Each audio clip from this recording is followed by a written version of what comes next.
Everybody, this is John Spalding with NEXUS4change, and welcome to the Understanding Development and Change, Culture and Leadership session. Jerry Glover. Do a little bit of an introduction first. I'm going to go ahead and let you guys know this is going to be a very interactive session. Jerry has a lot of cases today that we're going to be talking through based on these topics with some poll questions, and we're also going to be monitoring the chat room. So in your GoToWebinar control panel, if you icon and bring that down, please join us in our chat room, the parallel chat room that we use, and it's www.stevekatiewebinar. If you click on that link, that'll get you to our Chatsy session. We're not going to start using that until one of the first segments of content that Jerry gets into, but go ahead and have that open and have that on a separate window. And then make sure that your GoToWebinar viewer is set over on, you can have that in another window. So you'll have the Chatsy in one window and your GoToWebinar viewer screen in another, and you can see both at the same time, or you can switch back and forth. So I think in order to hand it off, we have Kim. Are you here, Kim Barker? Are you muted or unmuted? I'm here. Can you hear me? We can. Okay. Thank you, John. On behalf of the International Society for Organization, Development, and Change, I would like to welcome you to today's webinar. I would also like to encourage you to check out the ISODC. Membership benefits include free access to the OD Journal, the most widely cited OD journal in the world, access to OD newsletters, webinars such as this one, events, conferences, and other collaborative opportunities from around the globe, special student opportunities, friendship and support for both scholars and practitioners in a collegial environment that will strengthen your practice. For more information, please go to isodc.org. Our presenter today is Dr. Jerry Glover. Dr. Glover has over 3 decades of leading and/or coaching leaders of change and development initiatives from around the world. He received his PhD in cultural anthropology from the University of Florida. His research involved designing and implementing a change initiative for health and human service organizations. His focus was to create a system method for measuring change. He has been involved in change and innovation, organizational culture research, quality improvement, leadership development, mergers and acquisitions, community sustainability, conflict resolution, organizational productivity, and cultural dilemmas analysis. Change and development models, the reason why culture is so important is change and development models are based on the visions and values of change leaders and consultants. And basically the change model that is attempted describes what the world would look like if the change is implemented. So cultural values, beliefs, and agendas are the basis for any change model, and stakeholders in the change process values based on their own cultural expectations. So one of the key elements in change is being able to reconcile stakeholders, change leaders, and others in creating a change and development initiative. Oh, wait a minute, hang on. What happened there? Sorry about that. That was my mistake.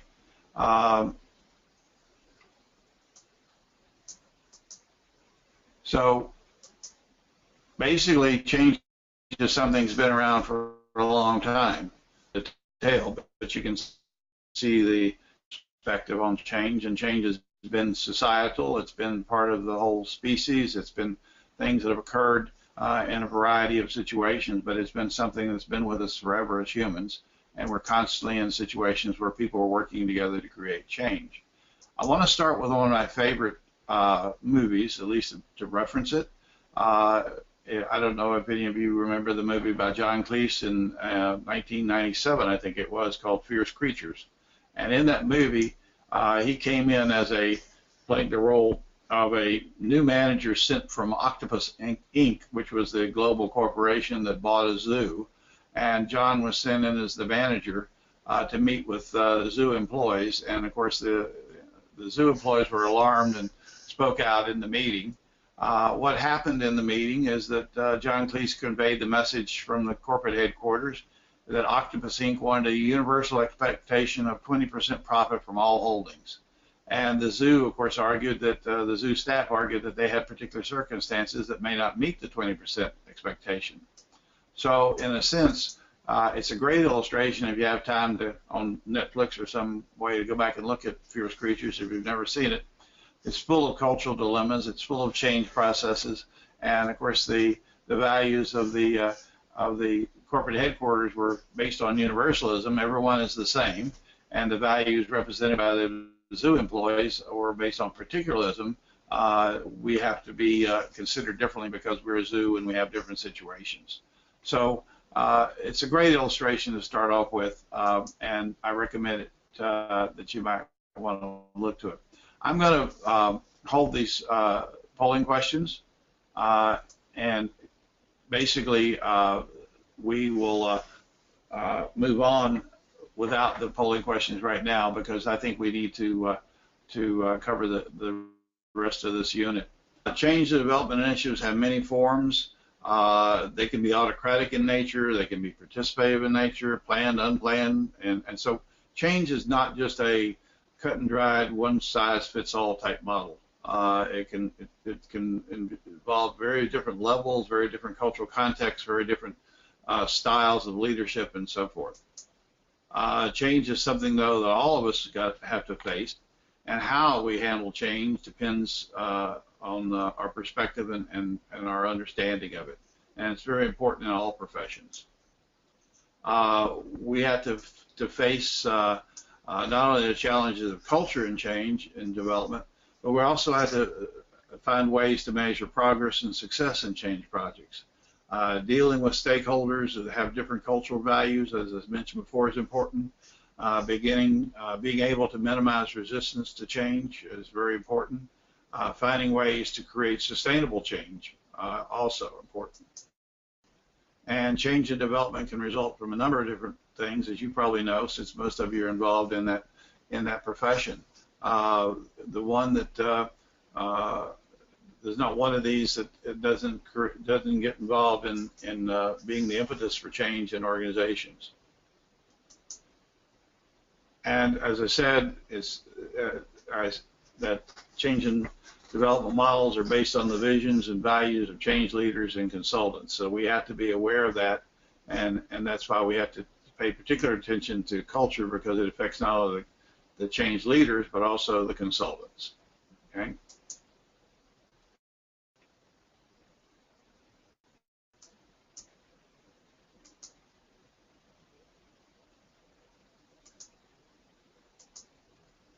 Okay, I want to move to our first case, and that is one that is involved in performance, and it involves these cases are all based on real situations that I've encountered. Michael West was appointed to a hotel in Hawaii. He came out from the mainland U.S. and he was eager to prove himself as a global manager and an appropriate manager. He's been told that it'd be good to look to improve the performance of the new location, and he wants to understand what's happening. So he decides to visit the housekeeping team in the hotel first. And he notices that the housekeepers are almost all Filipinos and Filipino natives, and are immigrants that have come to the islands, and they work, as small teams of employees, as a family basically, to clean the hallway and the rooms, and they work together well. Michael notes a close connection, what he would even refer to as nepotism, going on that many of the employees appear related and family members. And Michael believes what he's seen is what he needs to go back and start making some changes. During a meeting with the supervisor, Michael lays out his plan. At his last assignment, his company used a pay-for-performance system. And the members of the housekeeping staff are assigned specific rooms and work alone in that type of plan. Employees paid is determined on the number of rooms they clean, and the ones who clean more than the rooms they're supposed to are rewarded financially. Michael's supervisor approves this new plan and the go-ahead for the implementation. Michael then meets with the housekeeping staff to explain the changes, and each employee tells them that each employee will be assigned specific rooms to clean rather than all of them cleaning the rooms as a group and finishing together. The pay is going to be based on their performance, as we said, and the new system is going to go into place immediately. The next day, we can see different employees around the hotel working alone to clean the rooms they have been assigned to clean. And of course, Juanita, the example we're using, misses working with her friends and family. During the break, a number of the housekeeping staff get together in the break room. Everybody's unhappy with the new system, and they decide to take the matter to their union leader, Kevin. Kevin tells the matter the staff he'll take it up with the new manager. Kevin and Michael meet. Kevin insists they should resolve the issue as soon as possible, and they have a heated discussion.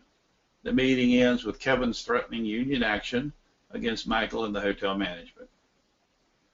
Michael's supervisor hears of the discontent with the union, the housekeeping employees, and Michael himself. And so the supervisor brings Michael in and scolds him for coming up with a new plan that does not appear to be working. Michael decides to consult with who he considers his local mentor, and Ian explains that the culture in the Philippines isn't like the culture in North America, and that family and friends working together are highly valued, and that includes in workplaces like the hotel. Many unions clearly state there that preference will be given to family members. Michael needs to establish a relationship with his new team before attempting to make any changes, and he had not done that. Splitting up the housekeeping teams went against the collective nature of the housekeepers' culture, and separating the family members within those teams went against local values. Michael now has to fix the problem he created. What should he do? What would you do? Continue with the pay-for-performance system in spite of the cultural disconnect, or respect the culture and return to a system that everyone in the housekeeping department had been accustomed to and was comfortable with? So that, John, are we open to polling on this now? Yep, we're open. About 40% of you have voted so far, so let's take 15 more seconds and get the rest of your votes in.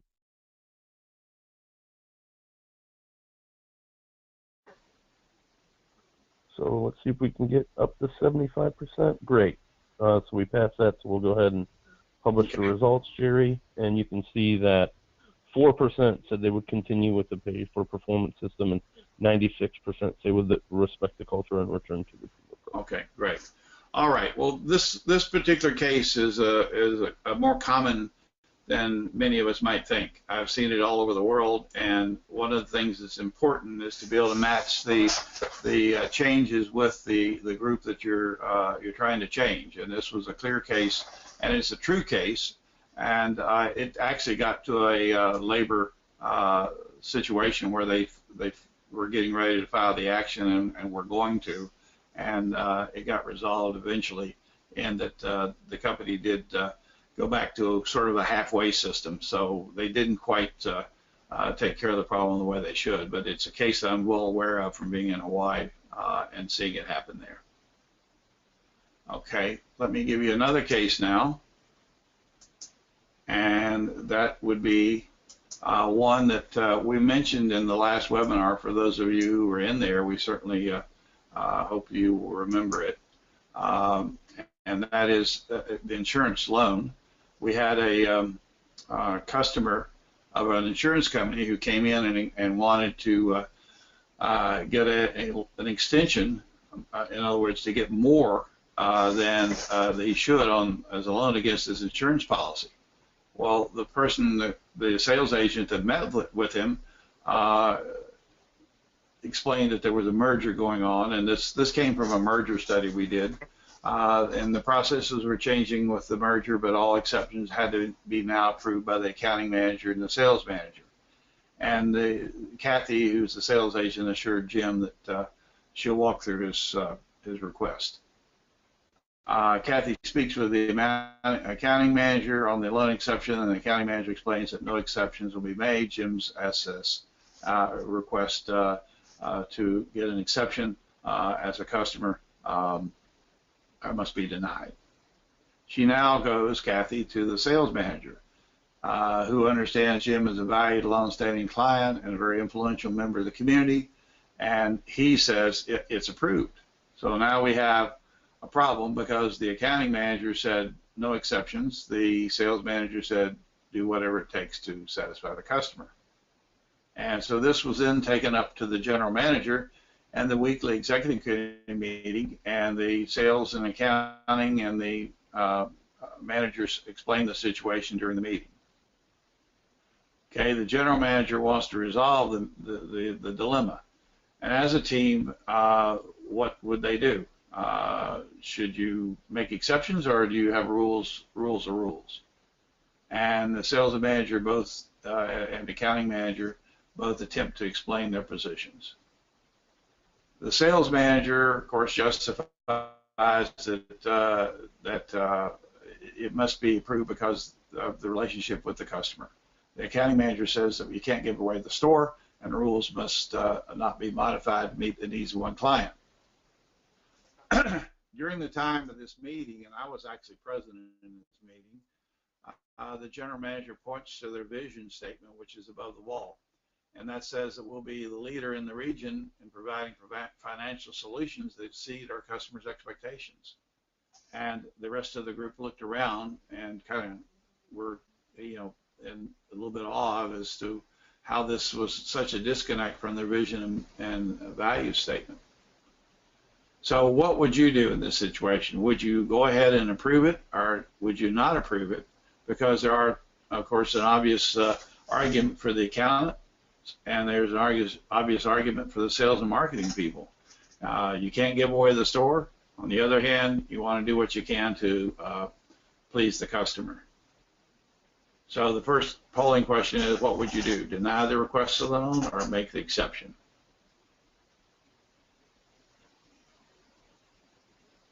So go ahead and get your votes in, about 10, 15 more seconds. 70% of you voted. Get it up to 75 or 80, and we'll go ahead and close the poll and show the results.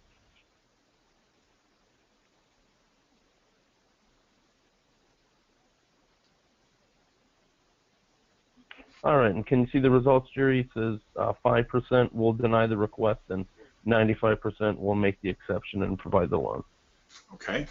All right. The reason why this is one of my favorite dilemmas is not because, well, it is because it shows the difference in professional culture and how that influences day-to-day operational decision-making in a company. But probably most important, it shows how the vision and mission statement has to match what goes on in the day-to-day operation of a company, and how in this particular case the vision and mission statement was not consistent with what the accountants were saying. And the accountants did have a point. They said if you give exceptions to everybody, then we'll be out of business. So it was a very important decision that the executive committee had to make at that point about their vision and mission statement. Did they want to keep the same vision and mission statement, or did they want to do something that allowed them to acknowledge and realize that there are going to be exceptions? So I think it's important because with so many vision and mission statements running around and being used, very seldom are they actually operationalized this way on a day-to-day basis. And so that's why I like this particular case. Okay, we got a poll on that one? Yep, just checking to see if the audience agrees with you that it is important. So we got, most everyone's voted already, so we'll go ahead and close and show the results. And everyone believes with, everyone believes. I think we can make that statement, maybe one or two don't. say that even though we all are professionals in this area, committees and many management groups that that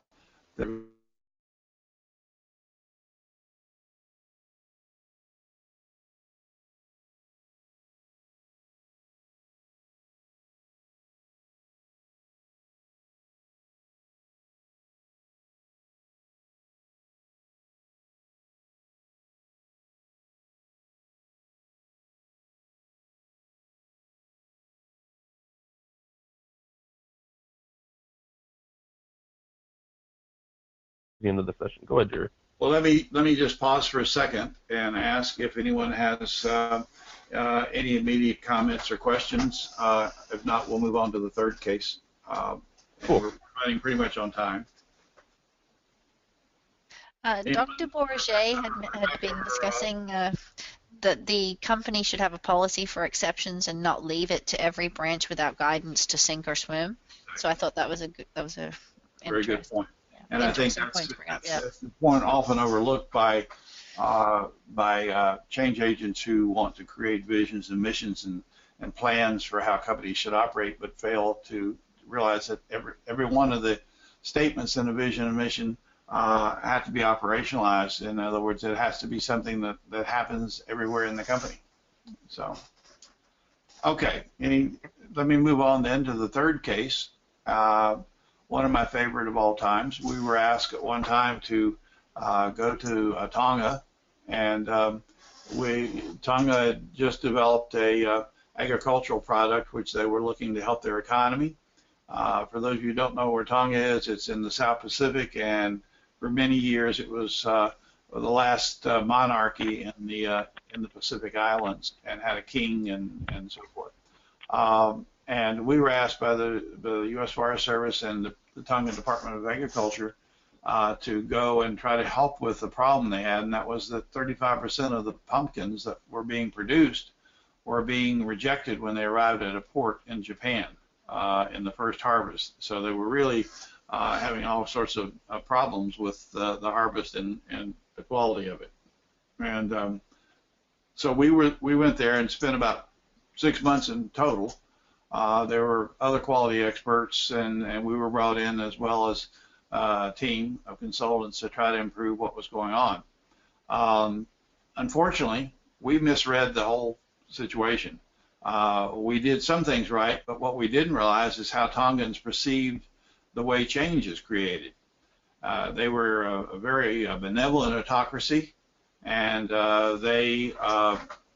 we kept trying to push participative management and teams and many of the things that we had been familiar with in the States on these Tongans, particularly in working with the farmers, the exporters, and the agricultural agents. Interestingly enough, the typical team building and training was received okay, and they politely went along with what we said. Most of the people doing the work weren't the farmers. They were actually villagers, such as teenagers and women who did the work from the village, and the farmers spent most of their time in working with the government and non-farming aspects of the process and production.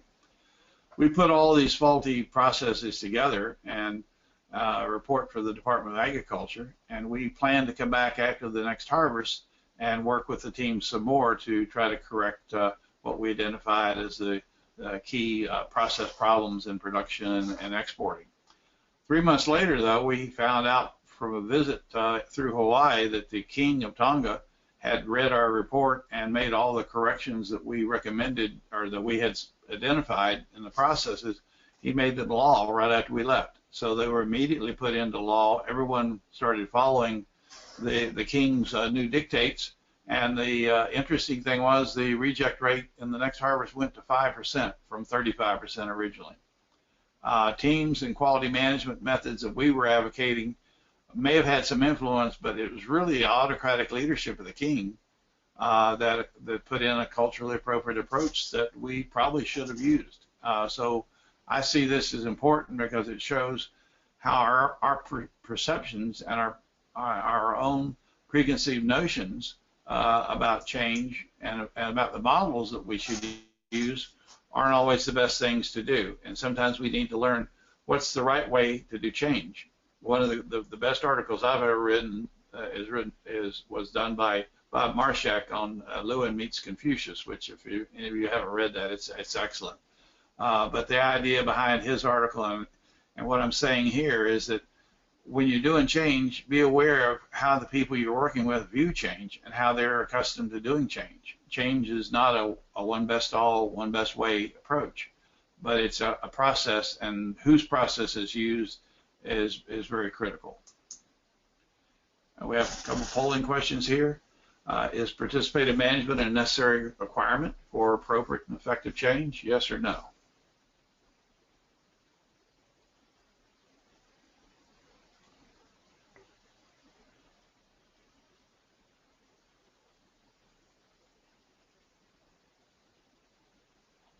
We got about half the people voted already, Jerry. We'll give them 10, 15 more seconds, and then we'll close it.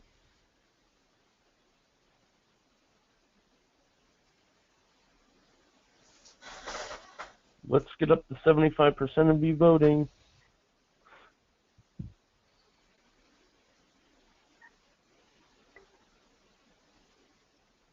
All right, we'll go ahead and close it. And so you can see the results, Jerry. 57% said yes, and 43% said no. Okay, and that would then lead to the next question. Do change leaders often assume they know their clients what to do about the process of change and development? And so do change leaders often assume that they know how their clients should go about the process of change and development? I couldn't read it over there. That's okay. That's okay. I launched it, and so we got 41% voted so far. We'll give them 15 more seconds, and then we'll close it.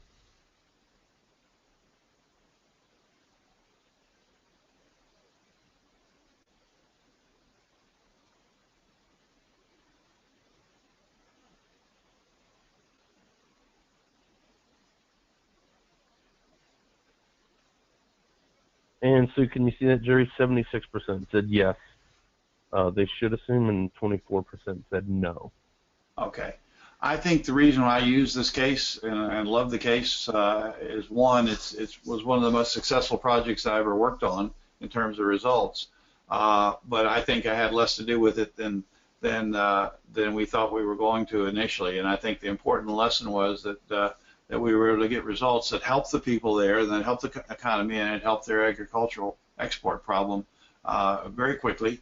And we used, or we didn't use, but autocratic means were used, and participation had very little to do with it, other than the fact that we were there and obviously involved in working on some things. But the real results came from a style that we weren't accustomed to or weren't expecting.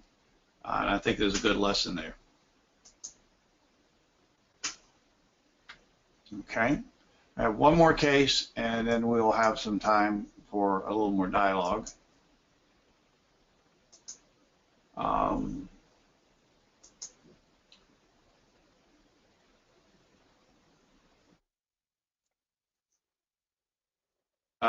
When I was working with a Japanese company that had taken over some holdings in North America, they wanted to set up quality meetings, and one of the meetings was with, in this particular company, was with the order taking department. And while we were having the meeting, the general manager of the company from the U.S. that was being acquired joined us. And one of the employees started telling the group that due to ineffectiveness in their telephone technology and the way that they handled calls, they were losing an average of 100 customers per day. And that is of taking 100 orders a day that they would normally be getting. The general manager appeared alarmed and told the meeting attendees to keep the problem quiet and not mention this problem to the Japanese owners. Of course, the question is as a consultant, what should I have done? I'm working for the Japanese company and helping them to modify their system to a more Japanese management system in terms of the way they look at things and looking at problems and identifying the problems. Should I not say anything about the problem discussed by the order department? Should I follow what the manager asks and keep it confidential and not mention it to the Japanese owners? Or should I report to the Japanese who actually had hired me and that I worked for? And it was a problem that involved considerable revenue losses. And is it my responsibility to report that to the CEO or to gain trust with the manager? So that leads us to the polling question. In a situation and you see something that needs to be taken care of, like this in one regard, and in the other regard, maybe you shouldn't say anything and be quiet and just let it go. What would you do?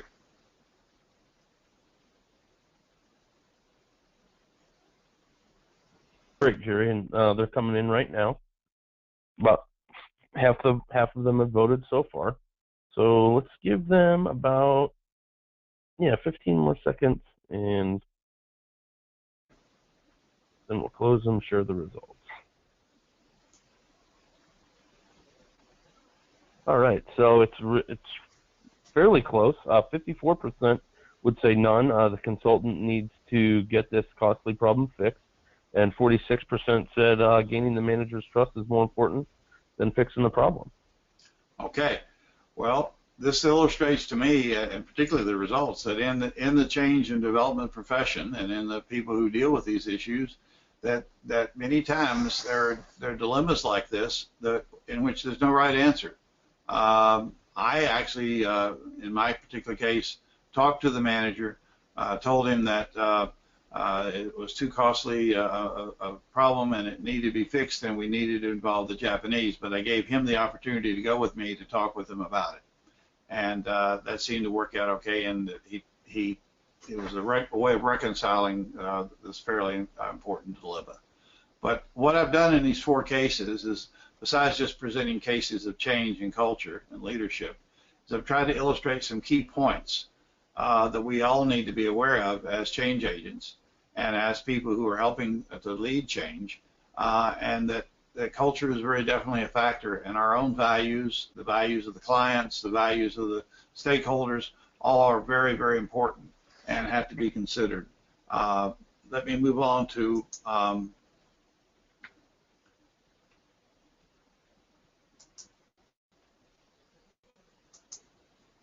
Suzanne, just we had somebody in the chat room ask why the manager. Do you have any questions at this point, or anything you want to discuss before I cover the last unit?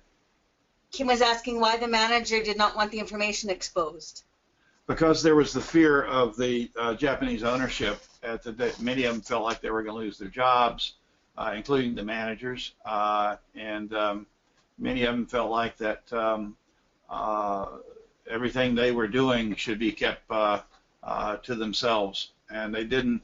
In other words, in the spirit of a true quality committee, they would identify the problems and talk about them and try to discuss them. But that was a very different set of values that they were accustomed to from the past. And that when the company was owned by the USA company, hiding errors, not bringing them up, keeping it quiet, those types of strategies and those types of values were quite common. So the idea of what the Japanese wanted, which was an open discussion of the quality problems, was not held by everyone. And then Jacqueline asks, aren't we as change agents to be coaching and facilitating our clients in their change efforts rather than taking it on? I'm sorry, I didn't hear that. Aren't we as change agents to be coaching and facilitating our clients in their change efforts rather than taking it on? Then taking it on? Yeah, taking the challenge on, whatever that. Okay. Yeah. Well, in this particular case, my role was to help make the system work, and I had to make a decision: would I not say anything about it, or would I say something about it? Simply because that was part of getting the new management system in place that I agreed to help the Japanese company to do. That's great. Thank you. Anyone else? Yeah, Jerry, we have one more. This one is from Jean Hartman. She said that she also, and this is when you were discussing change initiatives, she thought that you were also pointing out, like in change initiatives relative to the change process, which is the approach and how, versus the change outcome, content or what. Well, I mean, I think I'm trying to say, by using these cases, not only are we talking about the change process, which I'm trying to make the point, the change process and the change models are all subject to culture, okay? And the stakeholders and the context in which the change is taking place, we have to give consideration in all these cases to these influences that I'm talking about. The result normally would be with whoever's hiring you, and you, of course, ethically have to agree with whatever the results are. But I'm talking about the entire process from start to finish being influenced by not only culture and leadership approaches. Okay? Cool. Thanks, Jerry. All right, one final, and I'm going to go through this, and hopefully we'll have a few minutes to talk some more.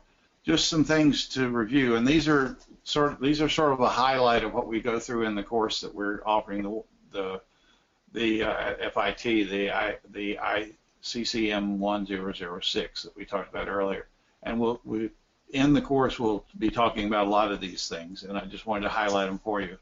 Power is something that's very seldom talked about enough in change situations, and power is extremely important. Power and influence, both informal and formal power, and how it's used and how it's aligned with or matched to the change system. Certainly stakeholders are with different values and beliefs need to be considered, and I think sometimes they're not considered enough. The history of what's going on there, a place with a long history of labor relations problems, for example, prior experiences with outside consultants. I know when I lived in Hawaii, we used to worry about anyone who wore a suit there because we figured they were from the mainland, and even though they said they were there to help us, we weren't sure that they were. So all those kinds of things are things to consider. Timing is sometimes important. In terms of not only the company's position or the organization's position. Of course, change designs and models we talked about.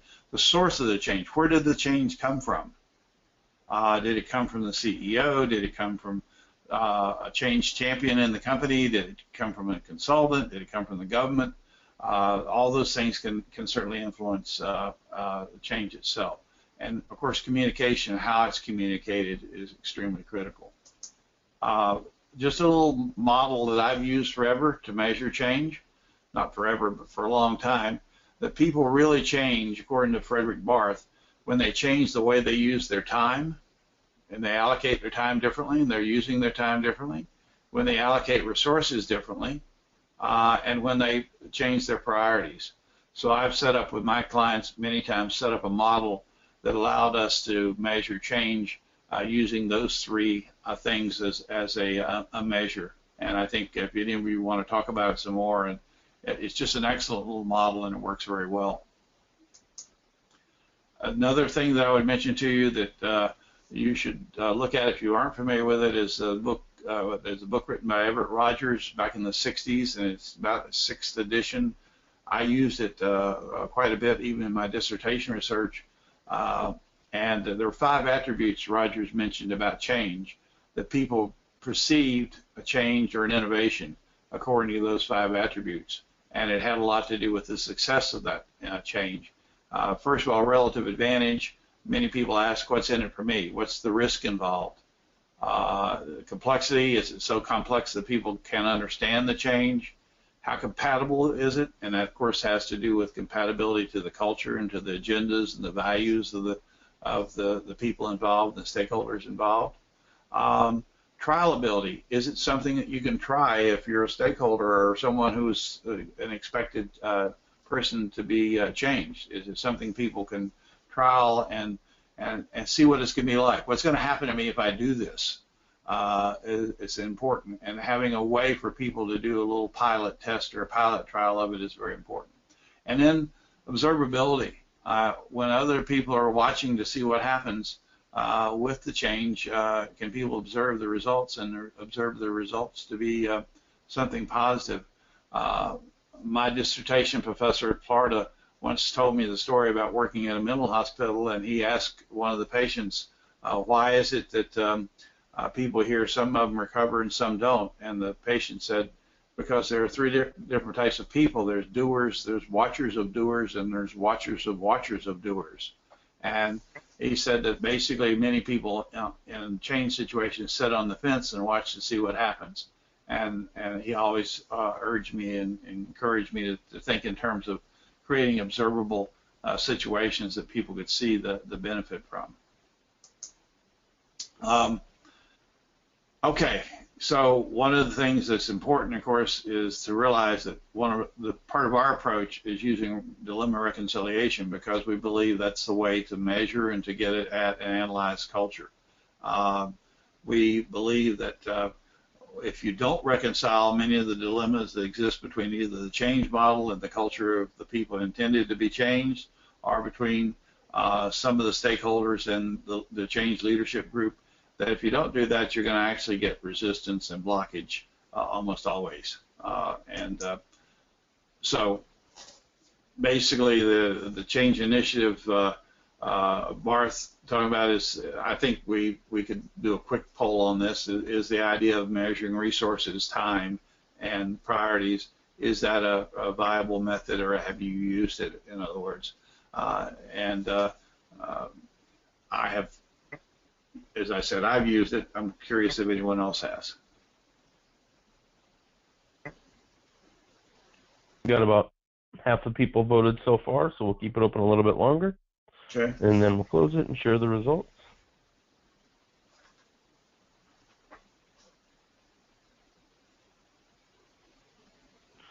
Ten more seconds to get your votes in, everybody.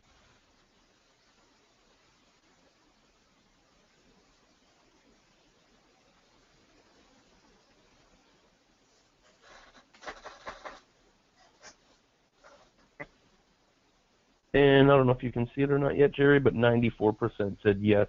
The approach is a possible method. There was 6% that said no. If you ever want to discuss the methods I've designed to use that approach, they're fairly simplistic, but they work very well. Let me move on, because we're getting on that time crunch thing again, and I want to bring up this slide, because it has Suzanne's email address as well as mine. If you want a copy of the presentation slides, we'd be happy to send them to you. If you would just send an email to Suzanne at culturalovertures.ca. And if you have any questions or want to talk about change and development and culture, we're more than happy to talk with you. If you have interest in the course at FIT that we're offering, we're more than happy to help you with that process too, and you would contact Suzanne and she'll tell you about how to register for it. You can take it at any time you want. It's an online course, and as I said, some of the members of the group now took the one last month, and it's all part of the continuing education unit at FIT, and it's designed so that it's participative, but not requiring you to be online at any one particular moment.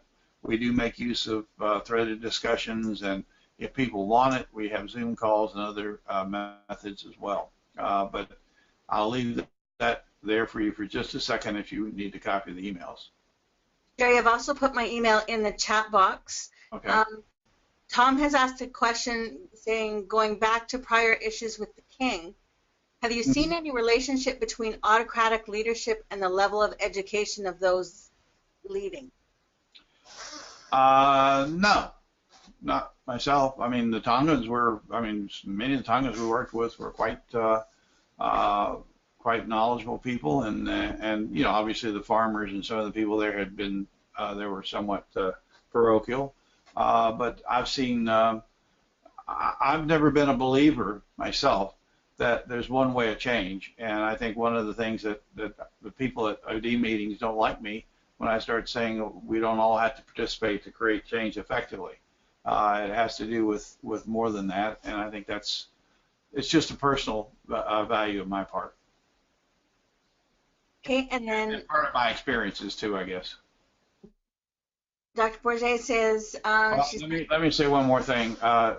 With regard to that, I've always had a saying that the best way to implement participative management methods is through autocratic means. I'm experiencing that as we go. Yeah, okay. Anyone else have anything that we need to talk about?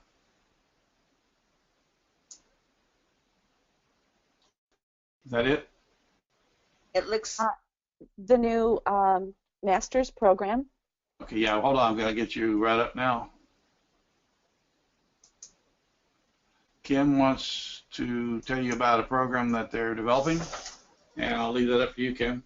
So we have a new master's degree, Masters of Science in Culture and Adaptive Leadership.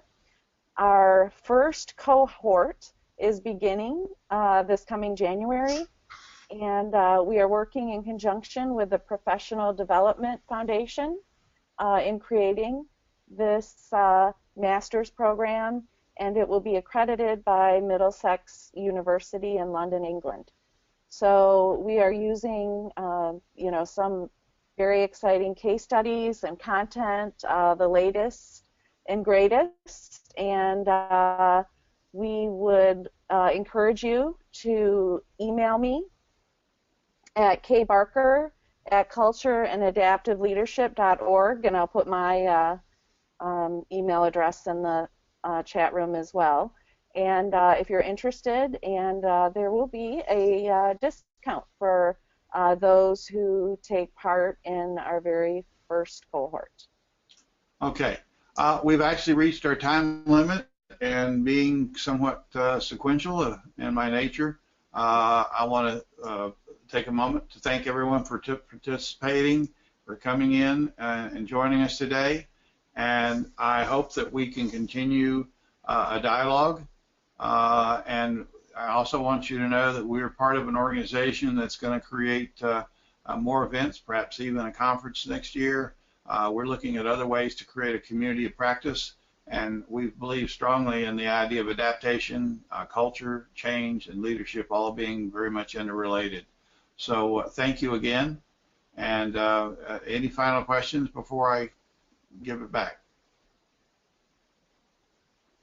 Just one, Jerry. Is Kim's address .com or .org? Because I think on the slide it said .com. Kim? It is .org. Oh, is it? Okay. Okay. Yeah. Okay. Anyone else have a Thank question you for that. from the group, or are we finished? Because I really appreciate you sticking with us and participating. And don't forget, if you want a copy of the slides and the cases, to let Suzanne know. Okay, Steve. All right. Can you guys, well, hopefully you guys can see my screen. If not, that's okay. So thanks everyone for being here today. We, as a follow-up to today's session, we will get the notes from the chat room, the link to the video, and the link to the Nexus slides in a folder, and have that sent out to you all via email from GoToWebinar. Jerry, great work on today's session with some great cases, following it up with some good content, and then for all of you participating in the chat room, we really appreciate it. As you're leaving in the chat room, if you were in there, just give us some feedback on how it went for you. And also, as you leave the session, you can also take a survey from GoToWebinar. It'll ask you if you want to give feedback to GoToWebinar, and you can do that in there. Just give us some feedback about how the session went for you, and that survey will also be sent out to you guys via the follow-up email with the recording for the session. So with that, thanks everybody for being here today with Dr. Glover and his presentation for understanding organizational development and change, culture, and leadership. Jerry, great work today, and thanks everyone for being here. Thanks, John. And thank you to all my friends that came on board with the webinar. In spite of the fact that you know me and have heard me before. You came on anyway, so thank you again.